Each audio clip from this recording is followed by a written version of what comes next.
What's going on, guys? Welcome back to my channel. Today is the start of a brand new month, and that means a brand new movie watching theme. And I'm super excited to reveal my theme to you because it's all about the Academy Awards. And I love the Academy Awards. The Oscars are something that I've been watching for decades. I love the Oscars. I get all excited for it.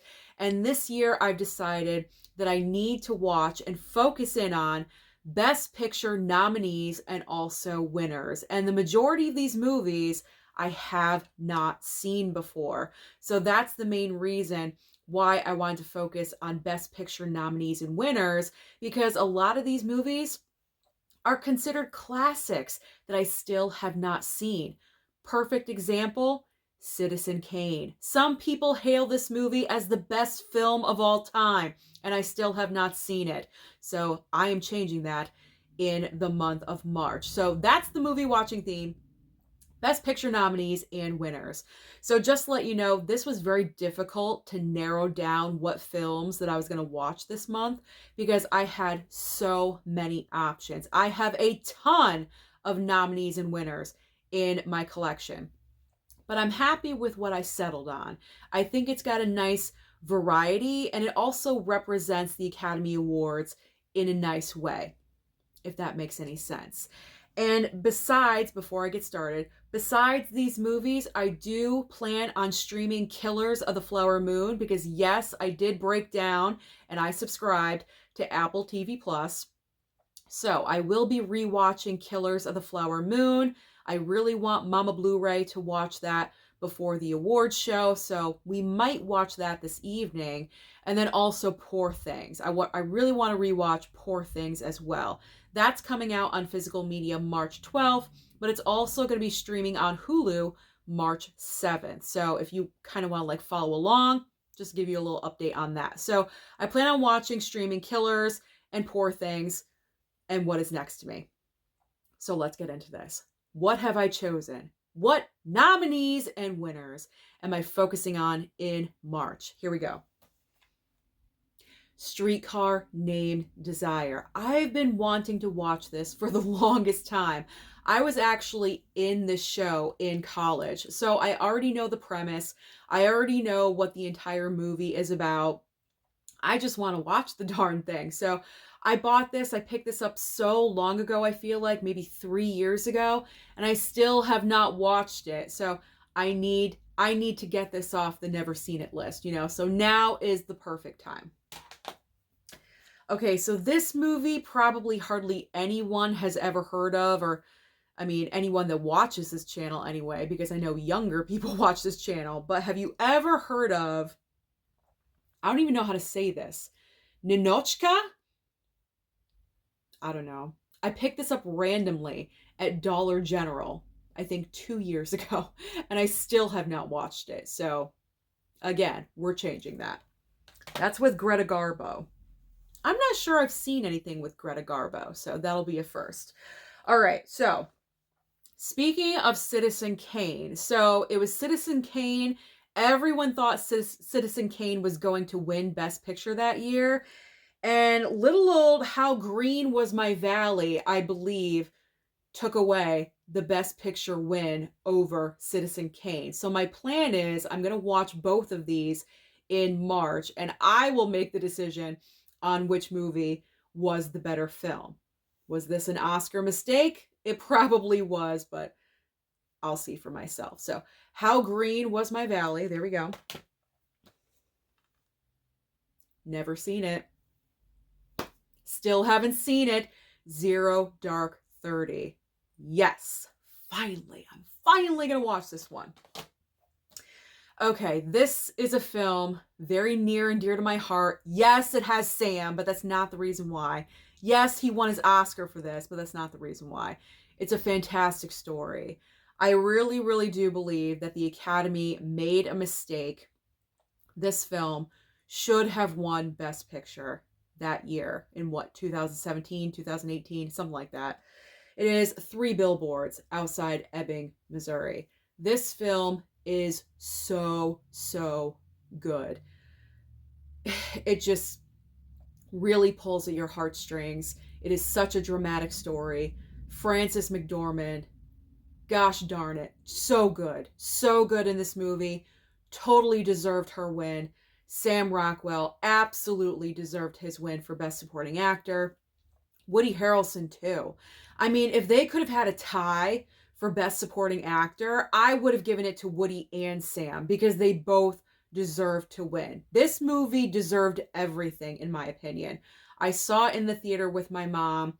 When the movie ended, we just sat there for a couple minutes and just stared at the screen because this movie made such an impact on both of us. It's just so good.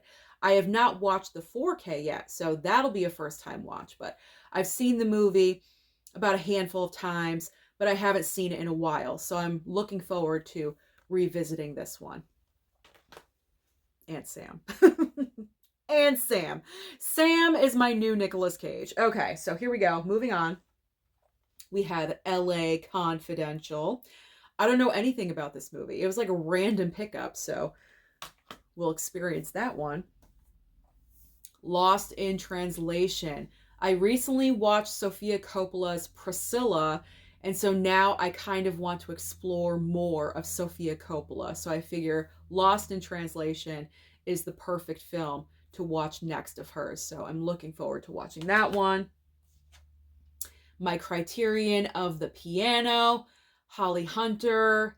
She won for this, didn't she? I believe she did. I think Holly Hunter won, and also, oh, what's her name?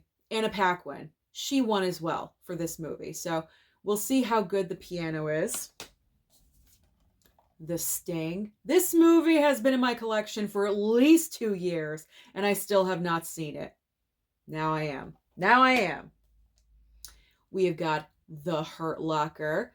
Nice, I hate to say nice war film because war is not nice, but you know what I'm saying. A good war movie. There we go. We got Hurt Locker. Gladiator. That's my horrible Liz Taylor impression. She botched that, I think, at the Golden Globes that year. But Gladiator. I still have not seen Gladiator. I know. You all are dying right now. You are dying in your seats. It's true. I don't know. What was I doing? Where have I been all these years? What have I been doing with my time? Obviously not watching Gladiator. So I'm finally going to watch Russell Crowe and Gladiator. Okay. I have seen the next film, but it's been a while. It is Whiplash. Whiplash is just, it's so good.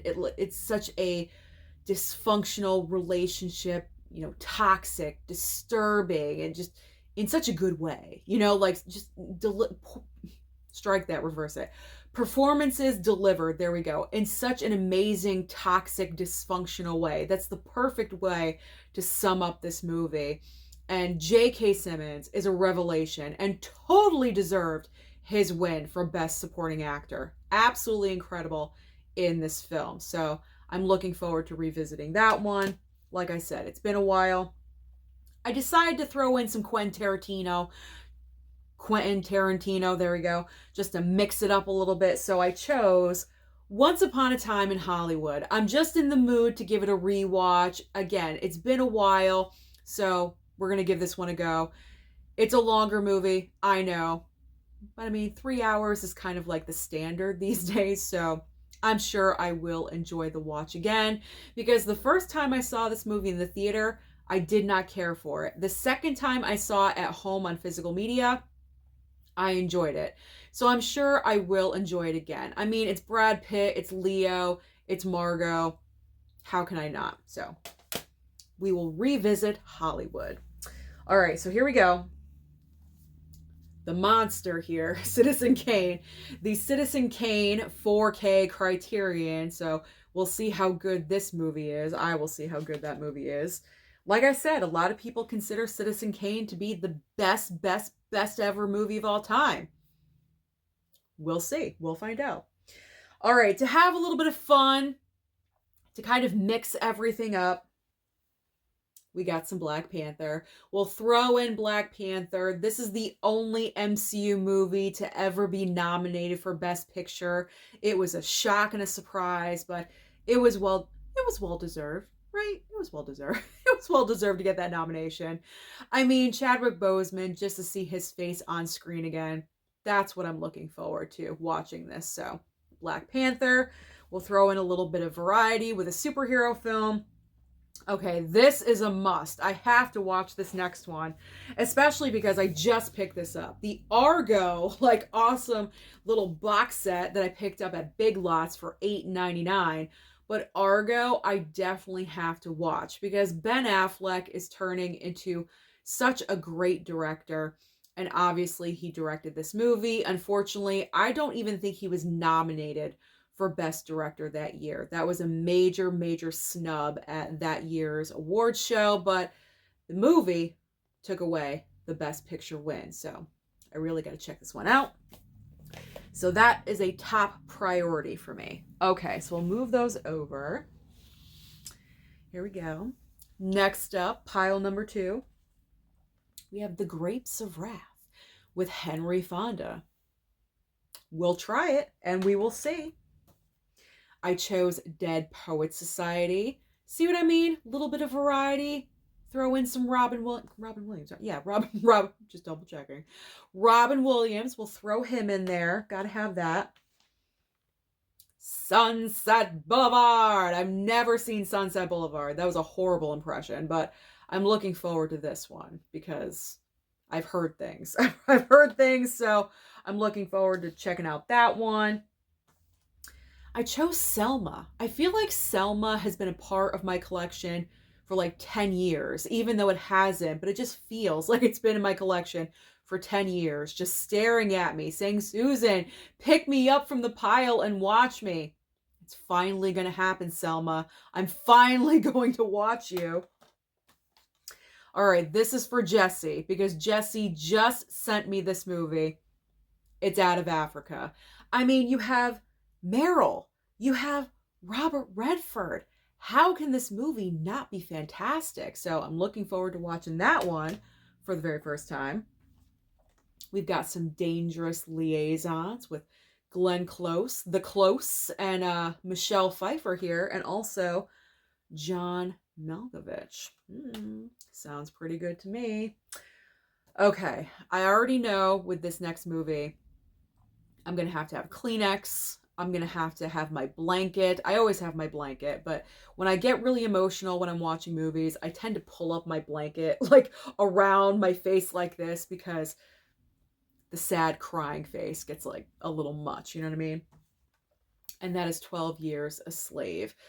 I have seen like little bits and pieces of this film, but it's been a while since I've seen those bits and pieces, and I don't think I've ever seen the film from beginning to end. I already know this is going to be a very, very, very difficult watch for myself, for my mom. If my dad decides to watch it, I have no idea. But I mean, it's a story that was necessary to be told, and I hate to say I'm looking forward to watching it because you don't want to see stuff like this, but it's reality. It happened, so I need to. And it's part of the collection. I need to experience it. So, finally gonna watch 12 Years a Slave. All right. Same thing with Slumdog Millionaire. I feel like Slumdog has been staring at me for years, saying, Susan, what's wrong with you? Why don't you ever pick me? I'm picking you, Slumdog. I'm finally picking you. All right. I think I'm too close to the camera. Let me back up a little bit. All right. Crash. I'm finally going to see for myself why Crash won Best Picture over Brokeback Mountain, because when that occurred, the world stopped. Like, no one thought that this movie was going to win over Brokeback Mountain. Like, everyone was doubling down and saying Brokeback has this, no problem. Apparently the Academy wasn't ready for that yet, so they gave it to Crash. So I'll see for myself. I will see. All-star cast of people. So we'll see. All right, a lot of you are going to be so excited for this next choice. But the main reason why is because the sequel comes out today. And that's Dune. I'm going to rewatch Dune, people. I'm going to rewatch Dune. I tried watching it. Kind of fell asleep. I didn't really understand what was going on.